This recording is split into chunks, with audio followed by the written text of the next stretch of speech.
नमस्कार विद्यार्थियों, आपका फिर से स्वागत है इस नए धमाकेदार वीडियो में।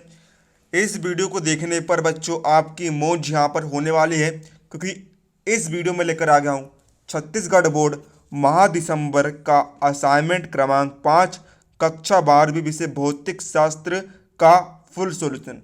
यदि बच्चों आप इस वीडियो को देखकर अपने असाइनमेंट को क्वेश्चन को सोल्व कर लेते हो तो आपको इस असाइनमेंट में 20 में से 20 नंबर मिलने से कोई भी नहीं रोक पाएगा। तो बच्चों आप इस वीडियो के लिए नीचे जो लाइक का बटन दिख रहा है उस लाइक के बटन को आप यहां पर जरूर से दबा दीजिएगा। साथ ही चैनल पर नए हो तो चैनल को सब्सक्राइब करके बेल नोटिफिकेशन ऑन कर लीजिएगा, ताकि हम जैसे ही कोई नए वीडियो अपलोड करें आपको उसकी तुरंत नोटिफिकेशन मिल जाए। चलिए अब हम वीडियो को बिना किसी देरी के यहाँ पर शुरू कर लेते हैं। तो बच्चों देखिए, पहला क्वेश्चन हमें यहाँ पर दिया है, प्रकाश के व्यतिकरण के लिए आवश्यक कोई दो शर्तें लिखिए। यंग के द्वि है ना, ये पहला भाग बच्चों आपको यहाँ पर लिखना है। फिर इसका दूसरा भाग में बच्चों आपको लिखना है, यंग के द्विस्लिट प्रयोग में व्यतिकरण फ्रिंजों की चौड़ाई ज्ञात करने का व्यंजक प्राप्त कीजिए। फिर बच्चों अगले भाग में आपको लिखना है, यंग के द्विस्लिट प्रयोग में तीव्रता वितरण का आरेख खींचिए। तो बच्चों आइए हम इसका उत्तर यहाँ पर देख लेते हैं। बच्चों सबसे पहला भाग, प्रकाश के व्यतिकरण के लिए आवश्यक शर्तें। तो बच्चों पहला आप लिखेंगे, दोनों ही प्रकाश तरंगे लगभग समान आयाम तथा समान आवृत्ति की होनी चाहिए जो व्यतिकरण की घटना में भाग लेती है। दूसरा, दोनों ही तरंगे का जो प्रकाश स्रोत होता है वह एक वर्णी होना चाहिए।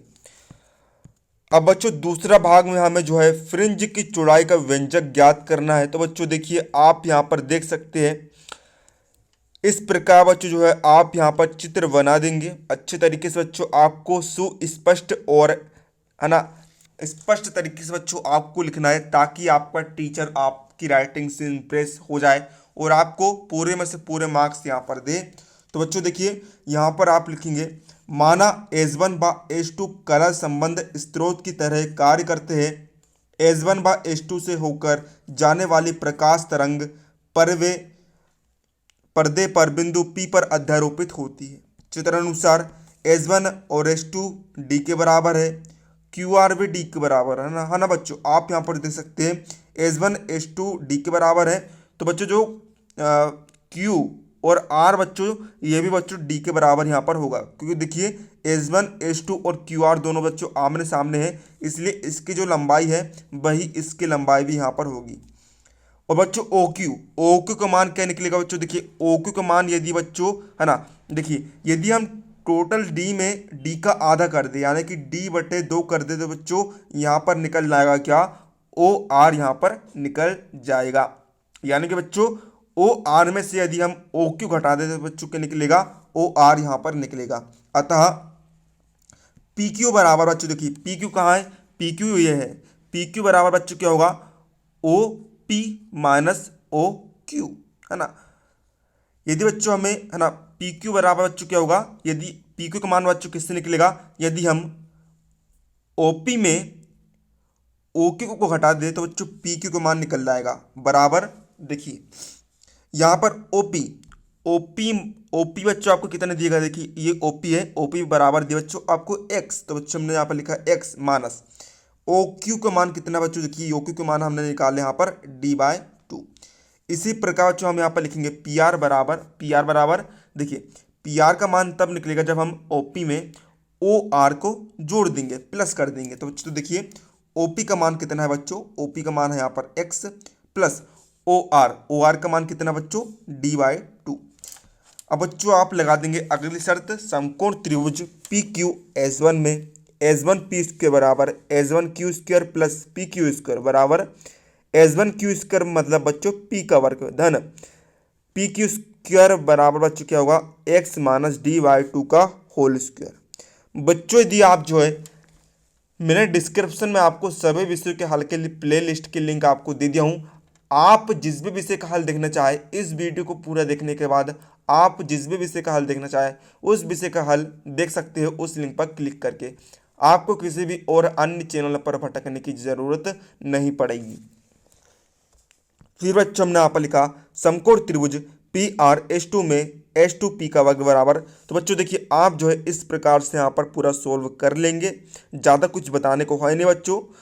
तो ये आगे चलते बच्चों में यहाँ पर देखिए आपको जो है अब यहाँ पर यंग के द्विस्लेट प्रयोग में तीव्रता वितरण का आरेख यहाँ पर बनाना। तो बच्चों देखिए आप जो है इस प्रकार बच्चों आरेख बना सकते हैं, बनाना है आपको ना, अच्छे तरीके से आपको बनाना है। ओ के बाएं तरफ में आप लिखेंगे -4 lambda upon E comma -3 lambda upon E comma -2 lambda upon E comma -minus lambda upon E. दाएं तरफ बच्चों आप जो है प्लस वाले में लिख देंगे lambda upon E comma 2 lambda upon E comma 3 lambda upon E comma 4 lambda upon E. बच्चों अब हम आ जाते हैं प्रश्न क्रमांक 2 की तरफ। डी ब्रोगली की परिकल्पना लिखिए। यहाँ पर बच्चों आपको सबसे पहले डी ब्रोगली की परिकल्पना लिखनी है। कोई इलेक्ट्रॉन विरामावस्था से विभव बी वोल्ट द्वारा त्वरित किया जाता है तो इलेक्ट्रॉन की डी ब्रोगली तरंग दैर्ध्य का सूत्र प्राप्त कीजिए। तो बच्चों आइए हम इसका उत्तर यहाँ पर देखते हैं। सबसे पहले बच्चों हम यहाँ पर लिखते हैं डी ब्रोगली की परिकल्पना। तो समझिएगा डी ब्रोगली की परिकल्पना के अनुसार एक आरटी गतिमान कण कभी कभी तरंग की भांति व्यवहार करता है कभी कभी एक कण की भांति व्यवहार करता है, अथवा दूसरे शब्दों में एक गतिमान कण के साथ एक तरंग जुड़ी है। इस तरंग को द्रव्य तरंग या ब्रोगली तरंग कहा जाता है, जिसकी तरंग दैर्ध्य को डी ब्रोगली तरंग दैर्ध्य कहते हैं, जिसे निम्न सूत्र द्वारा दिया जाता है। तो बच्चों देखिए आप जो है लेमडा का सूत्र यहाँ पर लिख देंगे। यहाँ पर देखिए लेमडा का चिन्ह आपको इस प्रकार बनाना है, लेमडा बराबर H/m म्यू। बच्चों देखिए आप जो है इस प्रकार लिखेंगे, है ना, ये यू नहीं है बच्चों, ये म्यू है, इसे हम आवृत्ति कहते हैं। जहाँ m बा v बच्चों क्या है, कण के द्रव्यमान और वेग है, तथा h क्या है बच्चों, h जो है प्लांक नियतांक है। इलेक्ट्रॉन की डी ब्रोगली तरंग दैर्ध्य का सूत्र बच्चों आप जो है यहाँ पर हम लिखेंगे। कैसे ज्ञात करेंगे बच्चों, माना किसी इलेक्ट्रॉन को बी वोल्ट के विभवांतर से विरामावस्था से त्वरित किया जाता है, तब इलेक्ट्रॉन द्वारा अर्जित गतिज ऊर्जा बराबर चुकी होगी 1/2 mv का स्क्वायर। इलेक्ट्रॉन पर के का कार्य बच्चों बराबर होगा EV। फिर बच्चों देखिए आप यहाँ पर लिखेंगे क्या, 1/2 म्यू स्क्वायर बराबर EV। फिर बच्चों आप आगे से हल करेंगे, म्यू बराबर करने में 2 EV/m। तो बच्चों आप जो है देखिए इस प्रकार बच्चों आप हल करेंगे। यदि इलेक्ट्रॉन की डी ब्रोगली तरंग दैर्ध्य लेमडा हो, तब लेमडा बराबर बच्चों होगा H/m म्यू बराबर H/m। म्यू का मान रख दिया बच्चों हमने करने में 2 EV/m बराबर H/m से m कैंसिल करने में 2 mv। लेमडा बराबर h यानी कि प्रकाश की आवृत्ति का मान रख दिए 6.63 × 10⁻³ इस प्रकार बच्चों आप जो है यहाँ पर हल कर लेंगे और आंसर आपका निकल कर आ जाएगा लेमडा बराबर 12.27 करनी में b एंगस्ट्राम। इसी का बच्चों अगला भाग आपका था 10⁴ वोल्ट से त्वरित इलेक्ट्रॉन से संबंध डी ब्रोगली तरंग दैर्ध्य ज्ञात करना। तो बच्चों इस प्रकार आप ज्ञात करेंगे, तरंग दैर्ध्य लेमडा बराबर h करनी में 2 MeV। लेमडा बराबर h का मान दिए 6.6 × 10⁻³ करने में 2 गुणित। इस प्रकार आप हल कर लेंगे तो उत्तर निकल कर आ जाएगा लेमडा बराबर 12.2 × 10⁻12 मीटर। प्रश्न क्रमांक 3 हमें यहाँ पर दिया है, बोर के क्वांटीकरण के द्वितीय अभिग्रहित का कथन लिखिए। सबसे पहले बच्चों आपको जो है इसकी द्वितीय अभिग्रहित का कथन लिखना है। फिर हाइड्रोजन स्पेक्ट्रम में लाइमन श्रेणी तथा बामर श्रेणी के प्रथम रेखा के संगत तरंग दैर्ध्य को ज्ञात कीजिए। हाइड्रोजन परमाणु को निम्नतम अवस्था से दूसरी उत्तेजित अवस्था तक उत्तेजित करने के लिए आवश्यक ऊर्जा कितनी होगी, इसके बारे में आपको बताना है। तो सबसे पहले हम यहाँ पर लिखते हैं, हेडिंग डालेंगे आप, बोर के क्वांटीकरण का द्वितीय अभिग्रहित। तो बच्चों आप जो है पूरा यहाँ पर लिख देंगे, नाभिक के चारों ओर परिक्रमा करने वाले इलेक्ट्रॉन का कोणीय संवेग क्वांटीकृत होता है तथा यह h/2π का पूर्ण गुणज होता है। अतः कोणीय संवेग L बराबर mv/r बराबर nh/2π। ये क्या बच्चों n है और ये h है। जहाँ n बराबर क्या होता है, 1 2 3 यानी कि प्राकृत संख्या होती है जो कि अनंत तक जाती है, तथा h बराबर क्या है, प्लांक नेतांक हम इसे कहते हैं। फिर बच्चों आप लिखेंगे लाइमन श्रेणी के प्रथम रेखा का तरंग दैर्ध्य, इस तरीके से आप ज्ञात कर लेंगे। तो बच्चों देखिए लैम्डा बराबर आ जाएगा 1216 एंगस्ट्राम। फिर इसी प्रकार आप ज्ञात कर लेंगे बामर श्रेणी के प्रथम रेखा का तरंग दैर्ध्य, इसे हल करने पर यहाँ पर आ जाएगा लैम्डा बराबर 6563 एंगस्ट्राम। फिर बच्चों आपको देखिए अगले भाग में जो है इसी क्वेश्चन की आपको ज्ञात करना है। तो देखिए आप जो है पूरा यहाँ पर लिख देंगे, आप इसे सारा जो है यहाँ पर हल कर लेंगे। अब इस असाइनमेंट का आखिरी क्वेश्चन है क्वेश्चन नंबर 4, हाइगन के द्वितीय तरंगिकाओं का सिद्धांत समझाइए। और इसका अगला भाग है किसी तरंगाग्र पर दो बिंदुओं के बीच कलांतर कितना होता है। तो आइए इसका उत्तर हम यहाँ पर देख लेते हैं।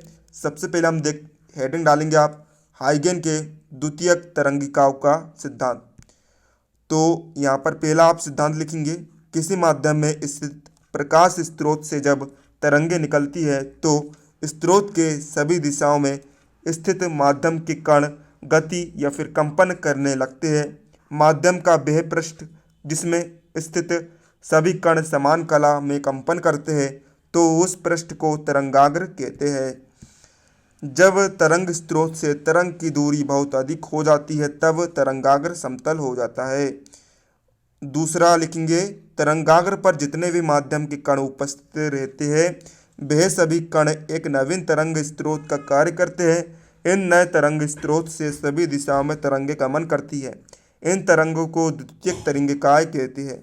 माध्यम में द्वितीयक तरंगिकाओं की चाल प्राथमिक तरंगों की चाल के बराबर ही होती है, अर्थात ये दोनों तरंगें समान चाल से चलती है।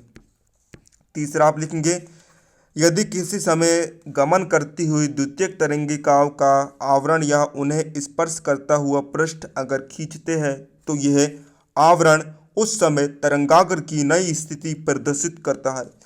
किसी तरंगाग्र पर दो बिंदुओं के बीच कलांतर शून्य होता है। अब आखिरी क्वेश्चन है आपके इस असाइनमेंट का क्वेश्चन नंबर 5। में आपको ज्ञात करना है रदरफोर्ड के परमाणु मॉडल एवं बोर के परमाणु मॉडल में अंतर स्पष्ट आपको करना है। नंबर 12 में डेविसन जर्मन प्रयोग से किस बात की पुष्टि होती है, इसके बारे में लिखना है।